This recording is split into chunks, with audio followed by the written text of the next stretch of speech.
À bord de 10 voitures mises à leur disposition par la régie Renault, 24 jeunes Français lauréats de la dotation Les Routes du Monde vont réaliser un beau rêve, découvrir les grands chemins de la planète. Et après avoir satisfait à l'inévitable photo-souvenir, ils sont partis vers l'aventure. Cet homme au polo rouge s'est présenté ici, au domicile de René Bousquet. Lorsqu'il sonne à l'interphone, il prétexte avoir une convocation de justice à remettre à l'ancien secrétaire général de la police sous le régime de Vichy. Mais quand René Bousquet ouvre la porte de son appartement, il a une arme dissimulée sous un journal. Il tire immédiatement. René Bousquet est atteint par 4 balles de 9 mm. Oui, madame, voici du nouveau. Et après les gants, les souliers et les chapeaux déjà conquis par la haute couture, les bas, à leur tour, entrent dans la danse. Aux côtés du classique bas cher et de son frère gris fumé, la parole est à la fantaisie. Pour le dîner, c'est le bas résille noir clouté de strass qui prévaudra, avec les anglaisages de Chantilly. Hallyday, c'est votre nom? Hallyday, c'est mon vrai nom, oui. C'est votre vrai nom. Vous êtes français? Mon père est américain et ma mère est française. Et c'est pas un pseudonyme, Hallyday? Hallyday, c'est pas un pseudonyme. Parce que de vacances au lycée à Hallyday, ça me paraissait être un nom choisi. Oui, il y a une lettre quand même. Oui, ah ben, on n'est pas passé loin tout de même. Première sortie de l'avion commercial français à réaction Caravelle. Les 2 réacteurs sur ce prototype sont placés à l'arrière du fuselage. Du type moyen courrier, ce géant de 40 tonnes possède une autonomie de vol de 5000 km et pourra emporter 70 passagers à 770 km/h. À 2 heures de l'après-midi, les SS sont venus. Ils ont rassemblé toute la population sur cette place. D'un côté, les hommes, de l'autre, les femmes et les enfants.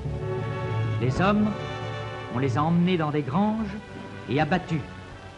Et puis on a mis le feu à leurs cadavres. Les femmes et les enfants, on les a rassemblés dans l'église et on les y a mitraillés et brûlés vifs. Réduit à l'état d'un morceau de glace, l'animal est cliniquement mort. D'abord réchauffé dans un appareil de diathermie et soumis à la respiration artificielle, le rat est enfin placé dans une étuve à 32 degrés. Et le miracle s'accomplit.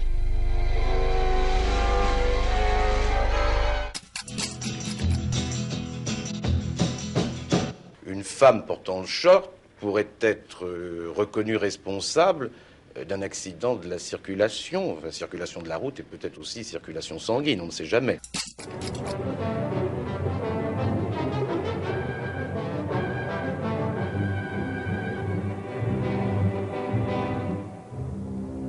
Le Français Levègue, pilote de la voiture numéro 20, une Mercedes, vient de se tuer, entraînant avec lui dans la mort plus de 80 spectateurs. Le comité d'organisation de l'industrie cinématographique vous demande de ne pas fumer, afin de ne pas obscurcir l'atmosphère. Ne vous plaignez pas, la projection sera plus claire. Laissez votre chien à la maison, il y sera beaucoup mieux. Madame, rappelez-vous qu'il est interdit d'amener au cinéma des enfants de moins de 3 ans. À Paris et en banlieue, les ouvriers pétroliers ont fait grève pendant plusieurs jours. Suivant leur exemple, les transporteurs ont à leur tour cessé le travail. Et devant les pompes vides, le trafic des voitures s'est arrêté. Citerne tarie, chantier désert, problème. La bicyclette est devenue le moyen de transport le plus répandu de notre époque. Et nos couturiers se sont efforcés de créer des modèles à la fois pratiques, simples et élégants. Et cette journée a consacré la vogue de la jupe culotte.